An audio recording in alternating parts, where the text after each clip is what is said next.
What's it about?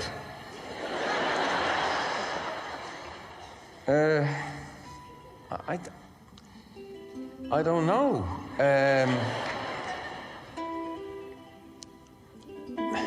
I think the song could be a suicide note, I suggest.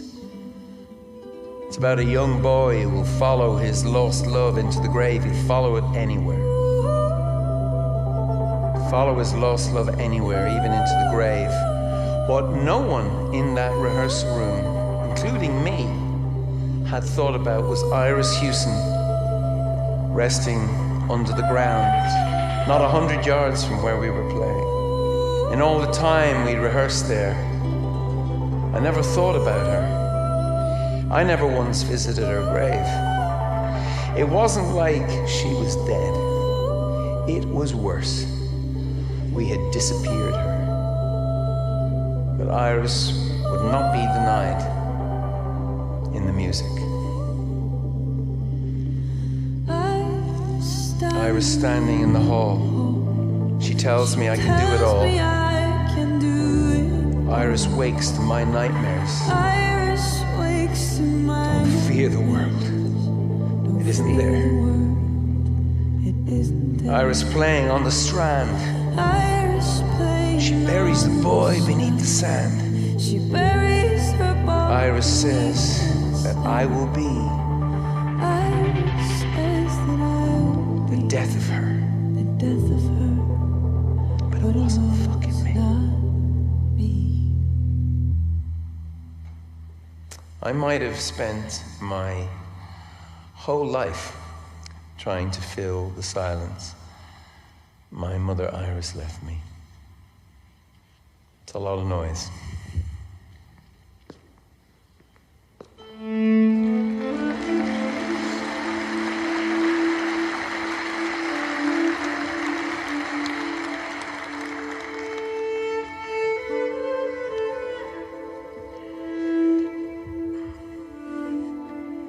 Back in the Surriento lounge, the usual opening line from the Da. Anything strange or startling? Everything is strange and startling. You're right there. I took a taxi out here today. The driver saw where I was going and he asked me if I knew Bono. I said, I do not. Do you? Oh, yes, the driver told me. He says, we all know Bono out here. Sure, isn't he hounded by the Pavarotti? Hounded by the Pavarotti. I'd never heard that one. Paparazzi, is it? Funny you should say that. The great Pavarotti has been calling the house again.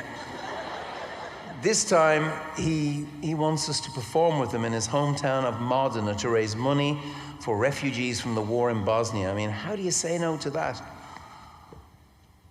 For once, would you just do what you're told? I want to do what I'm told, but I'm also being told by the band to stop getting distracted so we can finish a U2 album rather than one for Pavarotti. Let me explain something about being in this band even my dad doesn't understand. The popular perception is that I am the leader of U2. I wish. It was my idea that U2 should be an actual democracy. So now I'm in a band with 3 other people, each of whom thinks he is the leader of U2. So my wanting to do something is not the same as them wanting to do something. Luciano Pavarotti does not grasp this. He thinks he just needs to get in the room with them, then he can do to them what he did to me. Ring, ring, ring, ring, ring, ring. Ring, ring, ring, ring. Hello? Bono, Bono, Bono. How are you? Are you weary from the mountain top? Have you come down the mountain top? with the tablets of rock and roll. Yeah, the new album, yeah, we're late, as always. We're in the studio, we work every hour, you know. You told me this, and dearest Bono, that is why I am here to help. I'm sorry. You're in Dublin? I am at this very minute in the Irish Customs and Exercise. I have told them I have nothing to declare but my love of Bono, Edge, James, and Larry. It is my sole purpose in this moment to be of service to these great men. Oh, maestro.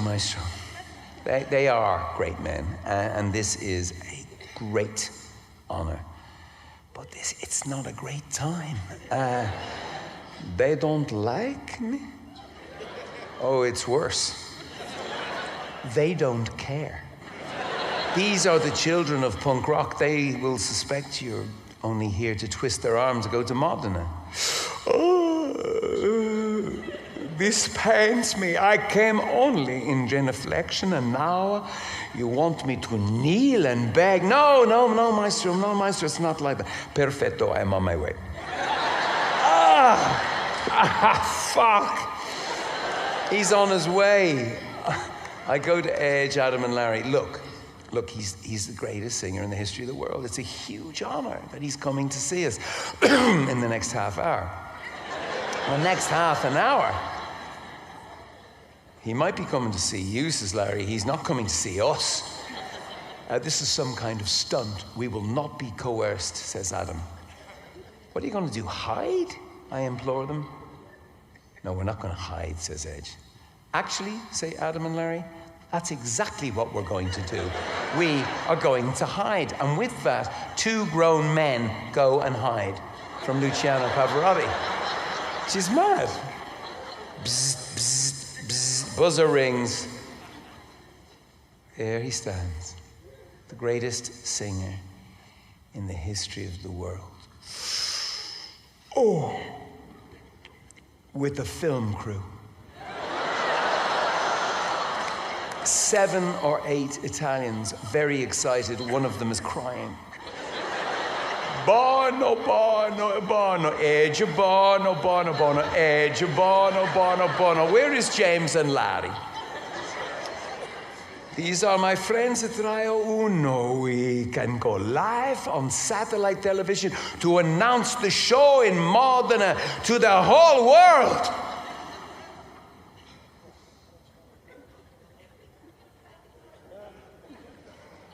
In what corner of the universe is the great Pavarotti knocking on your door and you are not letting him in? Has the world gone bloody mad? In my corner of the universe, we very much let him in. Age 2. And we're off to be part of Pavarotti and Friends in Modena to support War Child. Yes, Adam and Larry are AWOL on this one. But would you like to go? Ooh.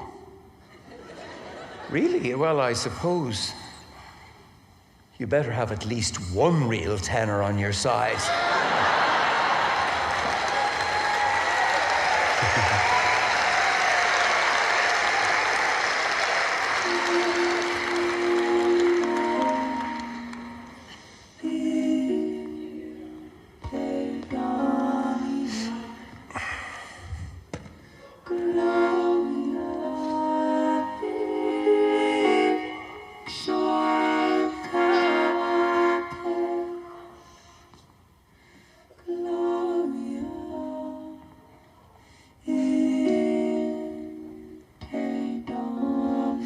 Mount Temple Comprehensive School was a non-denominational, co-educational experiment in a country that was close to civil war along sectarian lines. We had Catholics and Protestants in the same class.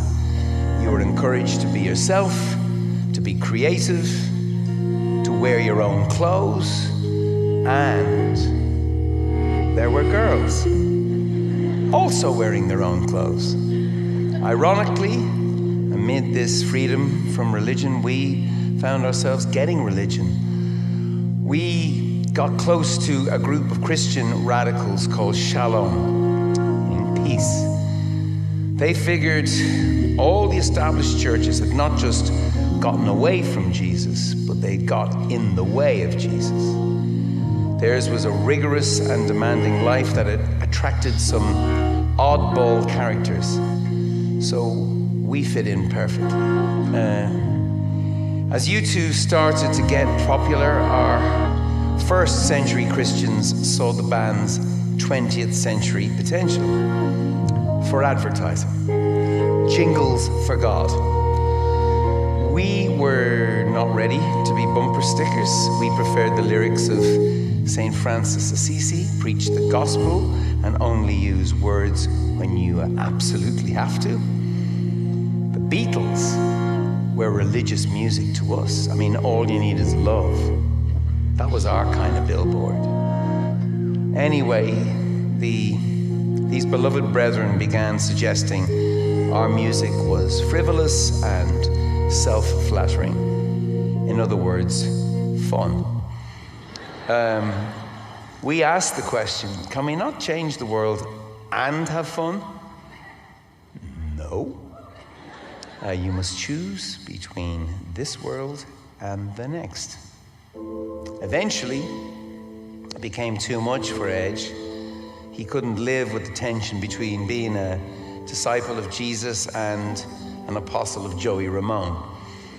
Edge is not a complainer, doesn't do melodrama, but he was in some kind of agony. He eventually decided to leave the band. I had no interest in carrying on in U2 without Edge. Larry sympathized. Adam did not. I mean, Adam saw his whole life flashing behind him. One album and done, like the Sex Pistols.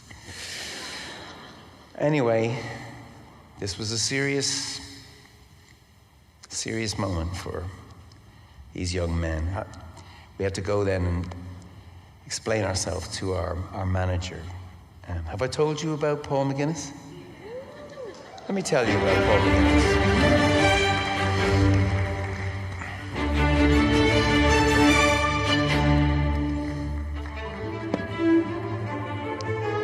Oh, yes. Paul McGuinness didn't just lead an insurrection in the music business. He went to war for U2. The Winston Churchill of rock. Eyebrows and all. What do you think? Our battle for Britain was quickly followed by our battle for everywhere else. He had just taken us once around the world. We really weren't looking forward to telling him that we were breaking up what he referred to as his baby band, just as we reached puberty. But he heard us out. There was a pause, some fidgeting, a slap of the face, his own, and then came, I to gather that you have been talking to God. Yep, that's right. So you can just dial God up then, yeah? Yes, sort of. And God wants you to leave your sinful life in rock and roll. Is that right? Yes, we think this is God's will. Well, maybe the next time you ring God, maybe you might ask him or her if it's okay for your representative on earth, i.e. me, to renege on a legal contract. We beg your pardon? Do you think God would have you break a legal contract that I have signed on your behalf? A contract for your next tour. What sort of a God is that?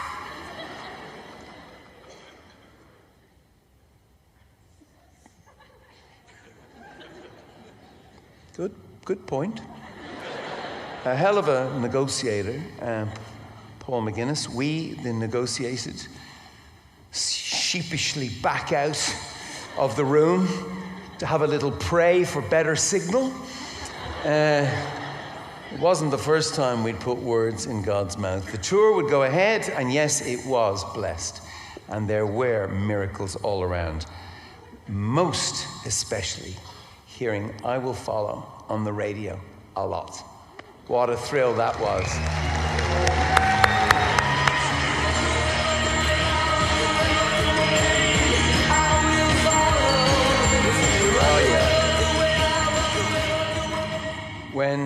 When we came home, I was so high on the whole adventure, so excited by everything that I'd seen and heard. You know, how do you explain when you get home the sound of the crowd at somewhere like the Warfield or the Civic Center? You know, so ecstatic. I convinced my 21-year-old girlfriend to get married before they asked us to go out on tour again. Unbelievably, she said yes. Now, Edge was still not sure that he wanted to be in the business, a business of pumped up personalities and inflamed egos. I asked him, would he make an exception for me? He laughed. The question that was hanging over our head was real to us. You know, can music rise above itself and help right a world gone wrong? Our first album, Boy, had looked inwards. Our second album, October, had looked to the heavens. Now Edge began to wonder if maybe, just maybe, we could describe the actual world outside our window. And maybe, just maybe, our music could help real people with real problems.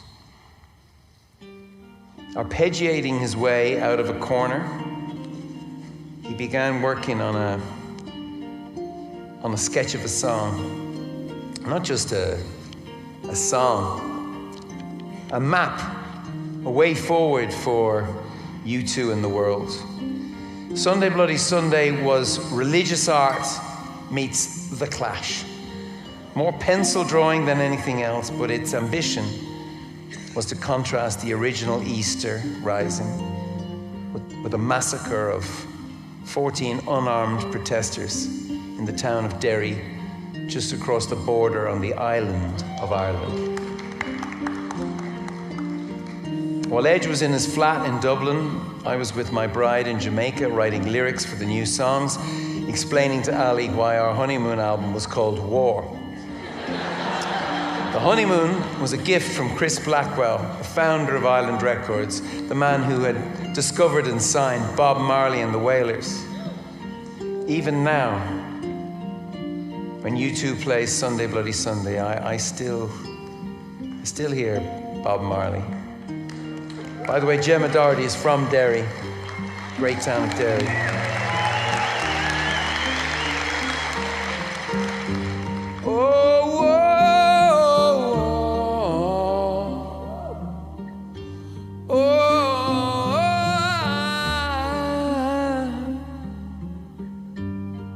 Can't believe the news today.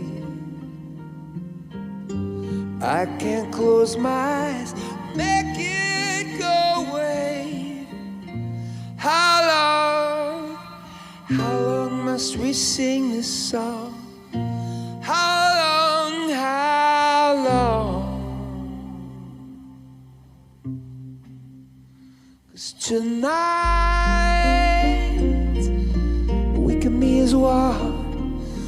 Tonight.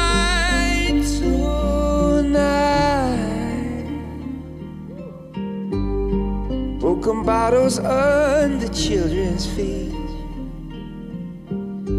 bodies strewn across a dead-end street. I won't heed the battle call. Puts my back up against the wall. Sunday Bloody Sunday.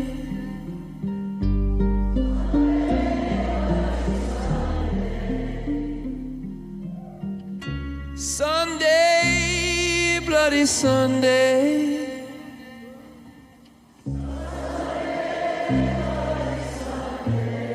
Here she comes.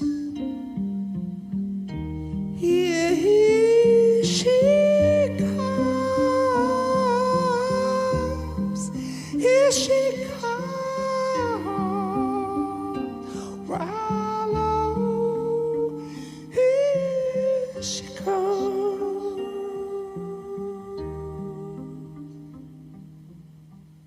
We're here at the murder scene, the beginning of a fiction where the facts will not come clean. Why so many mothers cry? Religion is the enemy of the Holy Spirit guide. The real battle yet begun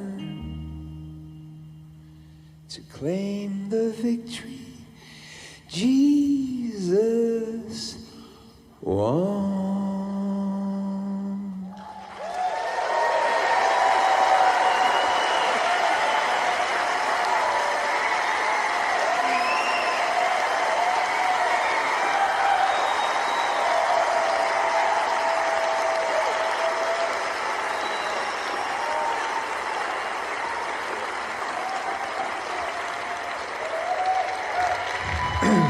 Not very rock and roll singing about Jesus, is it? I think so. I think it's very rock and roll.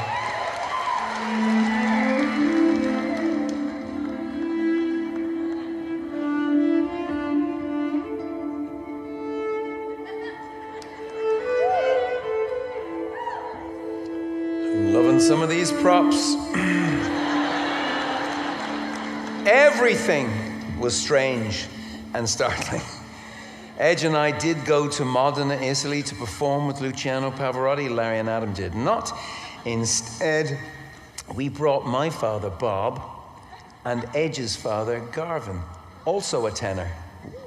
Two tenors in search of a third is how they put it. But that wasn't the spectacle. The miracle in Modena was the transformation of Brendan Robert Hewson, my Irish Catholic father, not by Luciano Pavarotti, but by the woman on his arm, Diana, Princess of Wales. A bright light made more blinding, I would say, by some kind of inner something. For those of you who don't know, Edge's family were Welsh, so they were thrilled to meet the Princess of Edge dared me to ask the dad, so I did. Do you fancy meeting Lady Di? The Evans are wondering. What? What? What's she doing here? She's bloody everywhere. Why would I want to meet the member of the royal family? That's like asking me, would I like to meet the winner of the lotto? I got it. I was just asking. Next bit, you just cannot make up. The dad is in our trailer, not eating from Pavarotti's very exotic deli tray. You know, there's meats there that just can't be explained in English. When he turns around, she's right there. Approaching 6 feet tall in her heels, a vision in a coral dress, Diana approached the dad in slow motion. How do you do? The dad melted. I mean, the shock of a close encounter with the British royal family quickly became a teenage crush. Very well, thank you. And thank you for asking. Very, very well. 800 years of oppression disappearing in 8 seconds.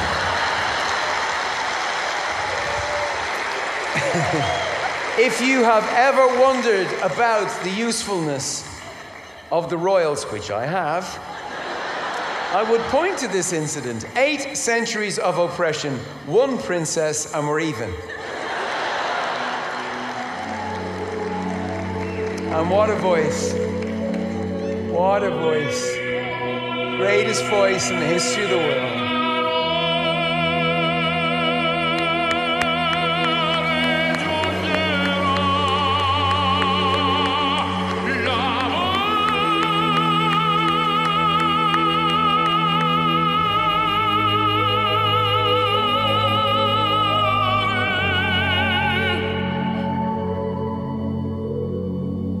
After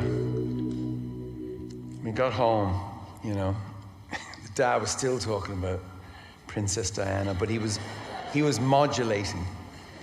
I must say, she does very good things for charity. But it's not charity you two are on about, is it? It's justice, isn't it? I mean, why would we need charity if the world was just? Is that? Like, whoa. Is the son starting to make sense to the father? I wouldn't go that far. But I heard your song, Pride, on the radio the other week. And I might have felt some. It was #1, by the way, #1 in New Zealand. And that was the song that got us an invitation to play Live Aid. Bob Geldof said when he heard it, he could forgive me the mullet.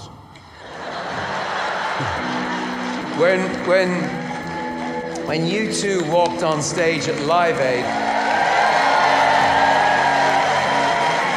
we found ourselves looking out at a sea of white flags. It really felt like this was our audience, you know? White flags of surrender, even then, swelling in the wind, and a very unique spirit moving through the crowd. It really felt like a U2 thing. Punk prayers coming of age, you know? Prayers of peach. Prayers of peace. Because to be hungry is to be at war with yourself. To be at war with the very ground you walk on. So yes, they were prayers of peace.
night, Sunday morning feeling.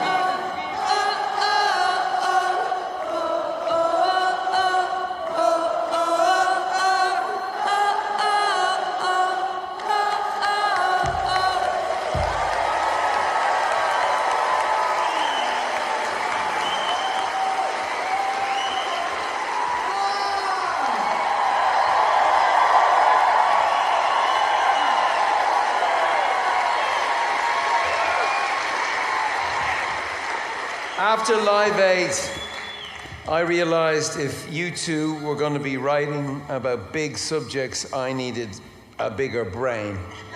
A software update. Rather than go to university, which would have made a lot of sense, I went to Africa, which made even more sense.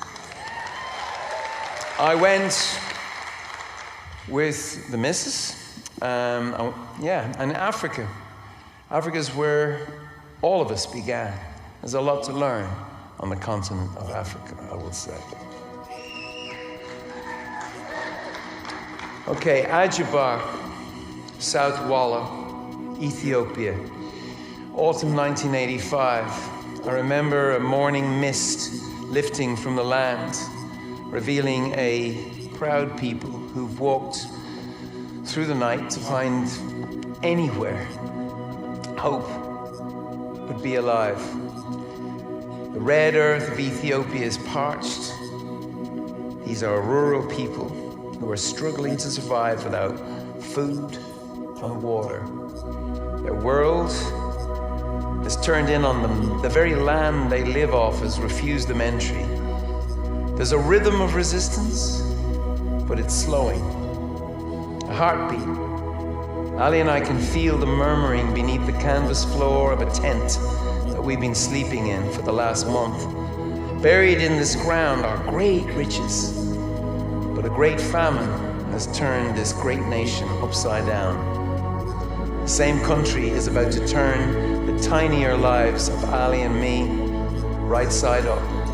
We will never be the same again. We won't want to be. We won't want to be.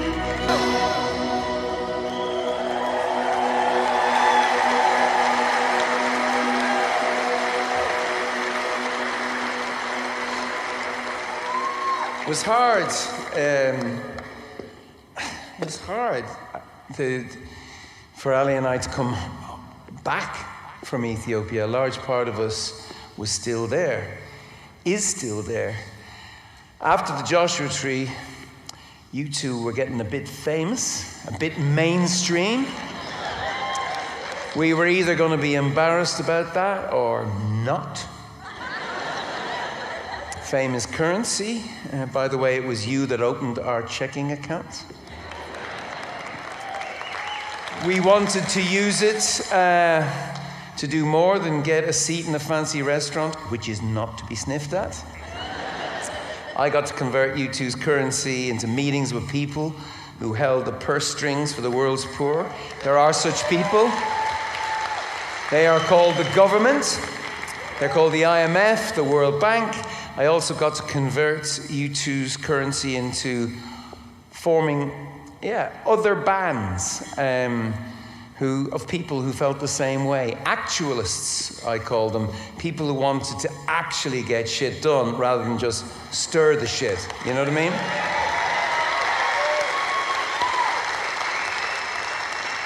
John Doerr here helped me found the One campaign, and the One campaign became that band. One operated on the idea that you don't have to agree with someone on everything if the one thing you do agree on is important enough.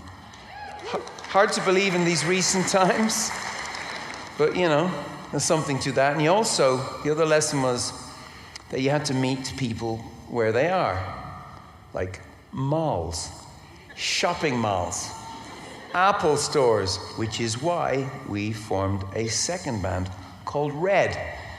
And with the help of Steve Jobs and Apple, actually, it was Johnny Ive said that design is problem solving.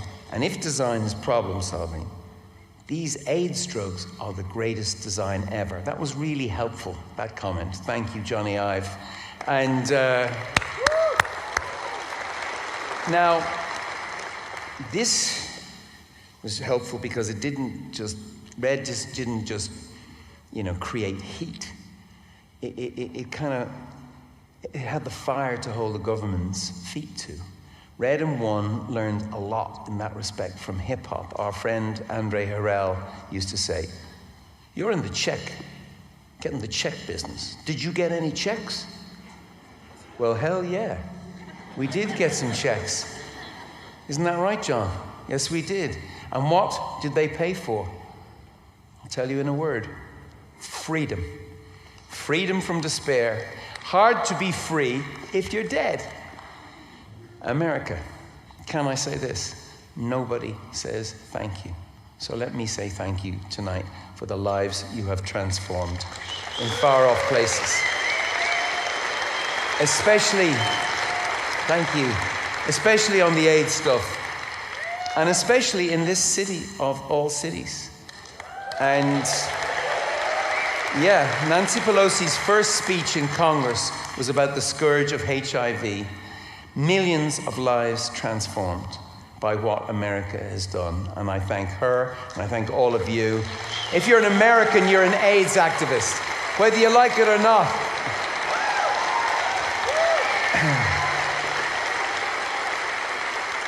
And one other life transformed I'd like to thank you for, which is mine. Because, you gave me and my bandmates incredible freedom too. And fun. A lot of fun. Thank you for making U2 the big cheese it turned into. I really...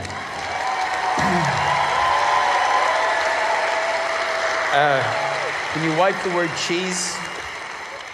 Please don't tell my band I just said big cheese. But it turns out you can try to change the world and have fun, can you not? Yes, you can. But get the check. Thank you, Apple. Thank you, Salesforce. Come on. Get the check. Get the check. Woo! Come on. All right. Lover, I'm off the streets. Gonna go in the bright lights. The big city me. With a red guitar on fire, desire. She's a candle burning in my room. I'm like the needle and spoon. Over the counter with a shotgun. Pretty soon, everybody got one. And the fever.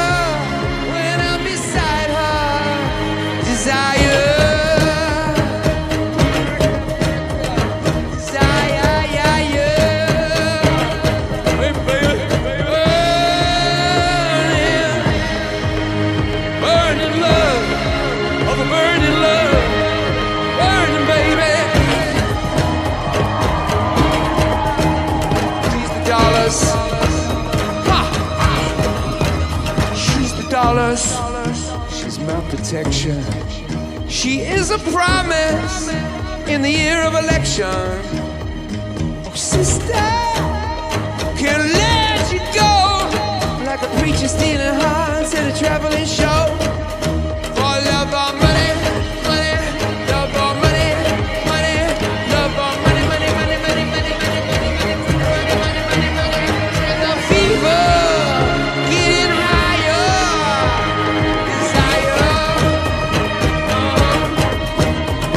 Desire, yeah.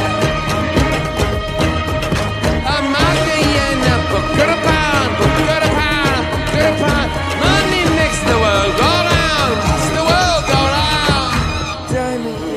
But cut a pound, cut a pound, cut a pound. Money makes the world go round. Really? Really? Not my world. Love makes the world go round. Not our world. Not our world in the Orpheum on a Saturday night in San Francisco. Lot of love. Thank you.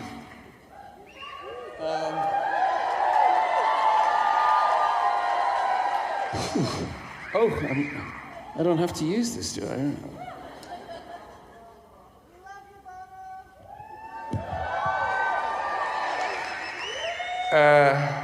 Desire and virtue is a whole dance, and no one does it better than my missus. Desire went to #1 in the charts. I don't know if there's a connection, but we were so excited. We had our first baby, Jordan. If I'm honest, and I've tried to be in this book, I didn't know I could be a father. I didn't know I'd know how to be a father, because I didn't know how to be a son. I said in the beginning that Alison Stewart was going to save me from myself. It's obvious that I'm curious about everything the world dangles in front of me, the temptations as well as the opportunities. Ali saved my life by seeing through me and seeing to me before I had anything, even before I had my name. And, she knew what I had and what I hadn't. I've no shortage of people to disagree with me. In fact, I could do with some sycophants if there's any out there. But when Ali told me to grow up, but not completely, I had to think about it. I asked her about it. She said, there's a boy in there with a bold face that I fell in love with. Don't lose him. You see, it's still Orpheus and Eurydice, mischief and mystery. I'm still a boy.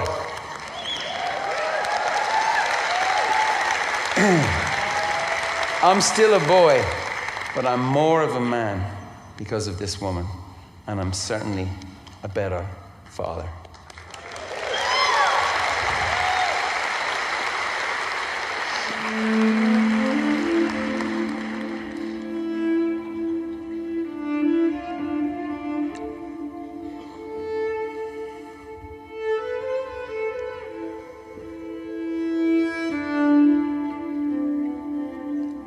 One Sunday in 1999, I'm back in the Surriento lounge with the Da, and for the first time ever, I decide I'll ambush him with his own question. Just throw it at him. Anything strange or startling, Da?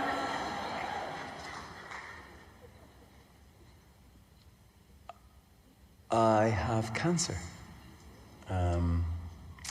Yeah, it's kind of far gone. I am what you might say in the departure lounge. You won't be putting up with my unfunny jokes for much longer. Huge boulders fall on your head, just like that, from some imaginary mountain. I thought I was getting to know him. I thought there would be more time. How Bob Hewson of you. Just when I thought I was finally getting to know you, that you give me some answers, you give me the slip. Beaumont Hospital, Dublin, the summer of 2001. I see my father in a hospital bed and me sleeping beside him on a mattress on the floor. He's breathing, but it's getting shallower and shallower, like the grave in his chest. He shouts my name, confusing me with my brother, or the other way around. Paul, Norman, Paul. I jump up and call a nurse. Are you okay, Bob? She whispers in his ear. His tenor has now become short, tinny breaths with an S after every exhalation. Yes, yes. It's Parkinson's disease, stolen all sonority. I want to go home, yes. I want to go home. I want to get out of here, yes. Say it again, Dad. Like the nurse, I'm leaning over in my ear, close to his mouth. Silence. I lean in closer. Silence, closer. Fuck off!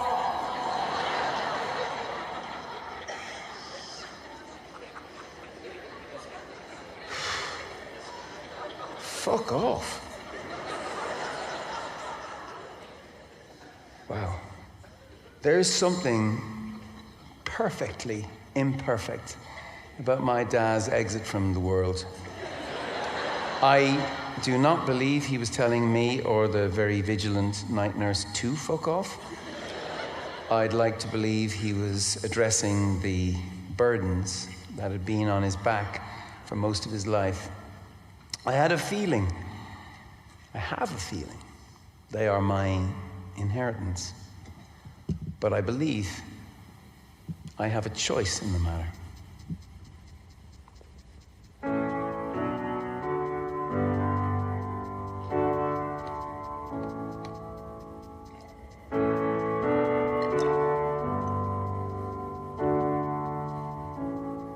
Hard as a balloon,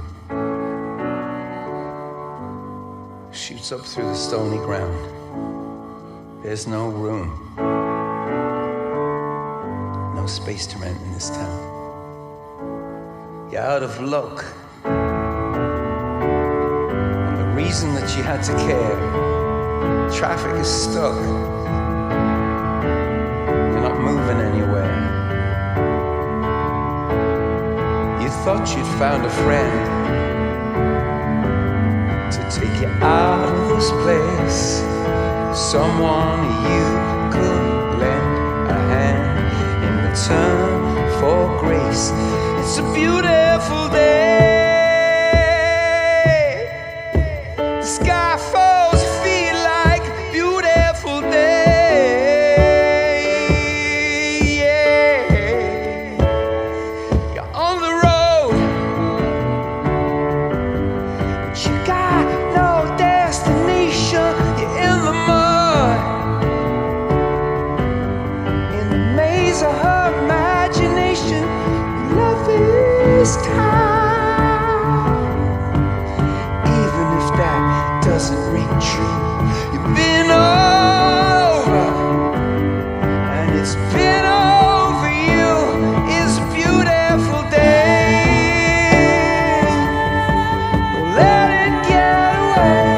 It's a beautiful day. Yeah, touch me now. Take me to that other place. Teach me love. I know I'm not a hopeless case.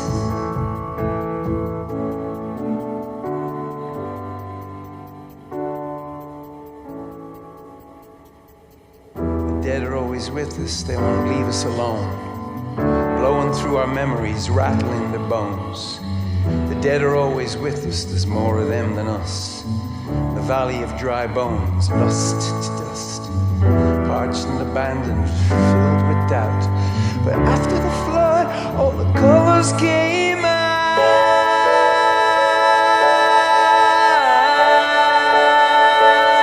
All the colors came out.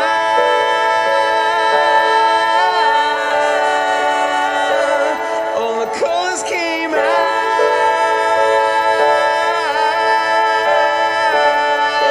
All the colors came out. It was a beautiful day. Don't let it get away. Beautiful day. Yeah, yeah. Touch me now. Take me to that other place. Reach me. I know I'm not a hopeless case. What you don't have, you don't need it now. What you don't have, you can feel it somehow. What you don't know, you can feel it somehow. Feel it somehow. Feel it somehow.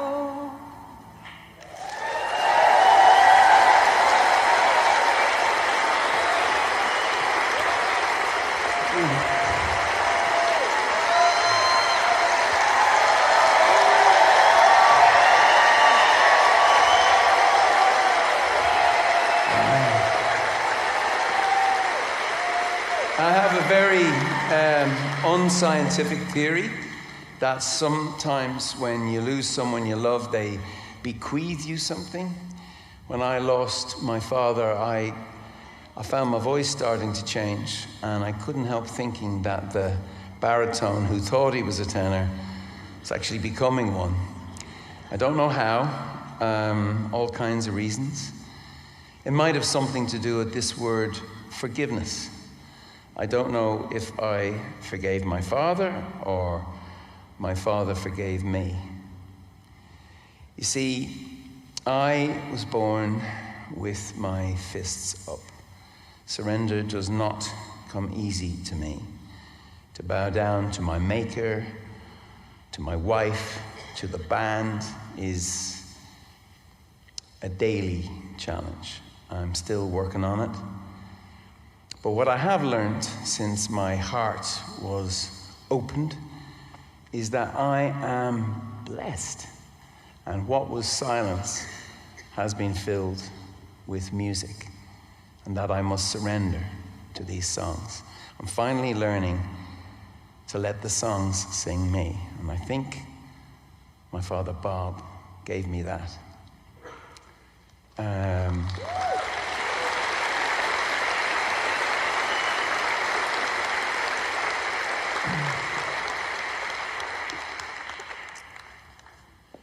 He also left me one of his favorites that I've only recently deciphered as Come Back to Surriento. I didn't listen to the lyrics. But there it was, laying there in my head.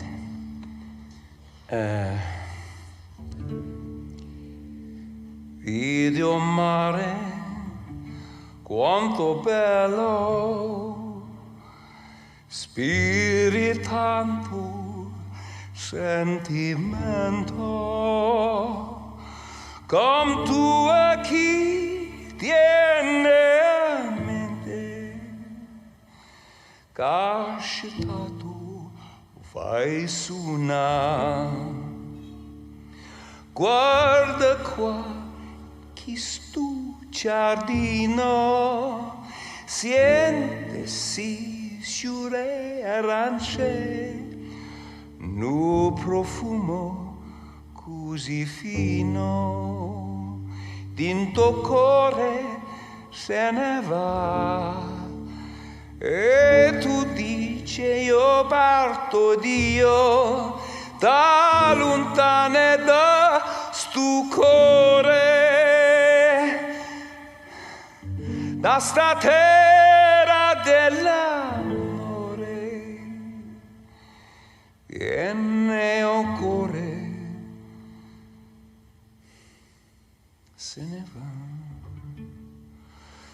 Ma non me la sa, non dormes tu, Torriento, torna a Surriento, fammi campare.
thank Kate Ellis, Gemma Doherty, Jackknife Lee on everything else.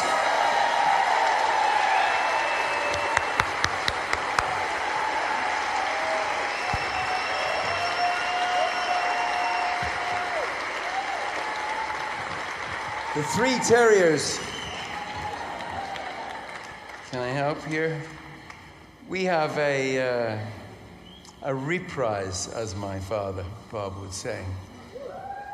I wish he'd been alive when you two were invited to play at the inauguration of the 44th President of the United States, Barack Obama. Although I think I know what my dad would have said. You've no business being there. You're Irish. It is a fair point. I'm still amazed that a group of Irishmen is given permission to come to America and shout their mouths off at you and for you. But it's not just the Irish who have a stake in America, is it? We all need your country to work. America is a song yet to be finished and far from recorded. Maybe America does not yet exist. Perhaps it's the greatest song the world has not yet heard. A song still being written in this city, in this room, in this country. Thank you for having us guests of your nation.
unless you feel what some pray for, others steal. Blessings not just for the ones who kneel. Luckily, luckily, lucky me. You know, you can take a DNA test and it'll tell you you're 50% Polish and 40% Greek with traces of Egyptian. But unless you're native, a DNA test will never say you're American, because the American is still in the process of being created.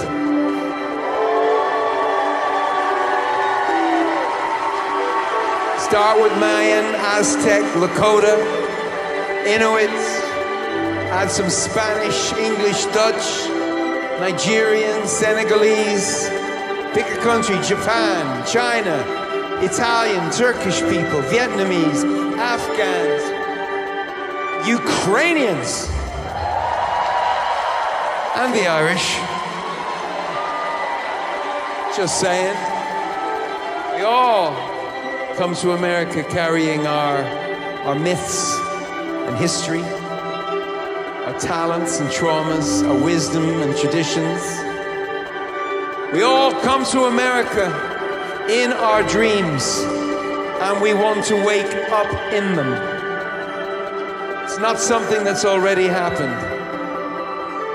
America still waiting to be born. America being created now. And the whole world waits in anticipation to see who the American is going to be. Good night.